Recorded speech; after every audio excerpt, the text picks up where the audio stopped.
जैसे कि वह शायद ही कभी मुझसे बात करेगा, तुम शायद ही कभी यहाँ आओगे, हम शायद ही कभी खेलेंगे और मैं शायद ही कभी उससे मिलूंगा।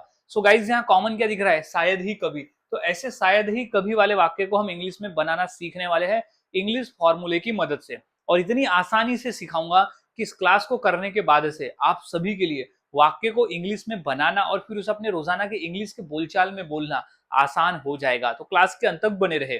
और हाँ गाइज, मैंने इसी तरह के 300 इंग्लिश सेंटेंस फॉर्मूला भी तैयार किया है, जिसके आधार पर आपके लिए 300 वाक्यों की इंग्लिश सीखना यानी फॉर्मूले के माध्यम से उसे बनाना और फिर रोजाना के बोलचाल में बोलना काफी आसान हो जाएगा। मात्र प्राइस है 150 रुपीज और आप मुझे इस नंबर पे कांटेक्ट करके खरीद सकते हो। तो अब हम सीख लेते हैं कि इस तरह के वाक्य को हम इंग्लिश में कैसे बनाते हैं और कैसे बोलते हैं। तो सबसे पहले हमें समझ लेना होगा फॉर्मूले को कि वो कौन सा फॉर्मूला है जिसके आधार पर हम वाक्य को बनाते हैं। तो सबसे पहले है सब्जेक्ट। सब्जेक्ट यानी क्या होता है, कर्ता। कर्ता यानी होता है आई, यू, ही, शी, इट, दे, यानी कौन सा वो करता है जो शायद ही कभी काम को कोई करेगा, वो हम सब्जेक्ट में लिख देंगे। फिर आ जाएगा विल। विल है यहाँ भविष्य दर्शाने के लिए, क्योंकि हम यहाँ भविष्य की बात कर रहे हैं कि शायद ही कभी कोई कार्य करेगा, शायद ही कभी यानी करेगा, तो वो हो गया भविष्य में। तो हार्डली एवर, यहाँ हार्डली एवर कॉमन रहेगा जिसी का मतलब होता है शायद ही कभी। तो हार्डली एवर याद में रख लेना है। विल के बाद हम हार्डली एवर लगाएंगे, विल के बाद हार्डली एवर लगाएंगे जिसी का मतलब होता है शायद कभी। अब क्रिया का पहला रूप V1 आ जाएगा, क्रिया का पहला रूप। अब वो कौन सी क्रिया को शायद ही कभी वह करेगा वो V1 में हम लिख देंगे, ऑब्जेक्ट बचा हुआ भाग। तो subject plus will, hardly ever plus V1 plus object. अब हमने फॉर्मूला समझ लिया। अब वाक्य को वन बाय वन हम इंग्लिश में बनाना सीखते हैं। पहला वाक्य है वह शायद ही कभी मुझसे बात करेगा। तो सबसे पहले सब्जेक्ट। सब्जेक्ट क्या है, वह, तो हम लिख देंगे ही, वह के लिए ही। अब विल, फॉर्मूला कहता है हमें विल लगाना है। अब लगाना है फिर हार्डली एवर, तो उसके आगे हमें लगाना है कि हार्डली एवर यानी शायद ही कभी।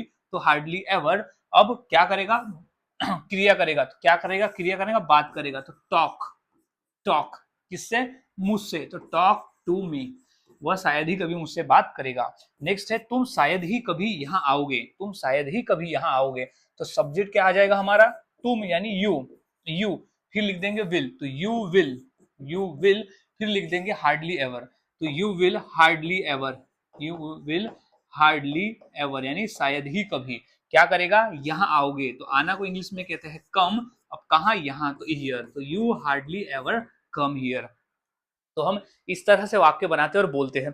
कुछ और वाक्य, जैसे हम शायद ही कभी खेलेंगे। शायद ही कभी, तो सब्जेक्ट क्या हो जाएगा, हम। तो हम पहले लिख देंगे वी। वी के बाद क्या आ जाएगा, विल, क्योंकि हमारा फॉर्मूला कहता है हमें विल लगाना है। तो वी विल, फिर लिख देंगे हार्डली एवर। तो यहाँ आ जाएगा हार्डली एवर।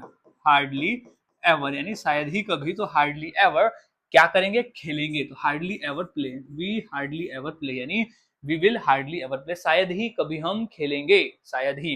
नेक्स्ट है मैं शायद ही कभी उससे मिलूंगा। तो मैं की इंग्लिश हो जाएगी आई, फिर लिखेंगे विल। तो आई विल, फिर लिख देंगे हम हार्डली एवर।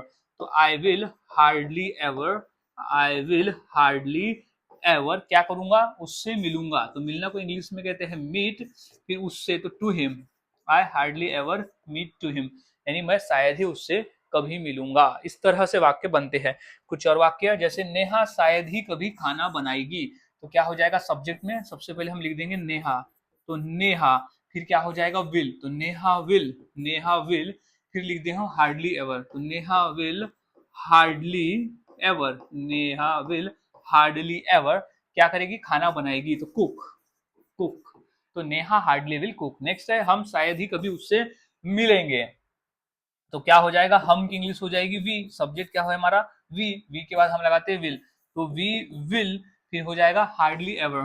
तो we will hardly, we will hardly ever यानी शायद ही कभी। तो वी विल हार्डली एवर किससे मिलूंगा, उससे। तो मीट, मीट किससे, उससे। तो मीट हिम, तो मैं शायद ही कभी उससे मिलूंगा। तो मीट टू हिम। तो गाइज इस तरह से हम वाक्य को बनाते हैं और बोलते हैं। बहुत आसान है, फॉर्मूले को याद में रखना और फॉर्मूले को से ही प्रैक्टिस करना होगा। तो इसी फॉर्मूले के आधार पर दो वाक्य देता हूं, जैसे राजेश शायद ही कभी यहाँ आएगी, आएगा, आएगा, और मैं शायद ही कभी उसे माफ करूंगा। तो ये दो वाक्य की इंग्लिश क्या होगी, इस फॉर्मूले के आधार पर मुझे कमेंट करके जरूर बताएं और फॉर्मूले को रट ले, क्योंकि सारा खेल यहाँ फॉर्मूले का ही है।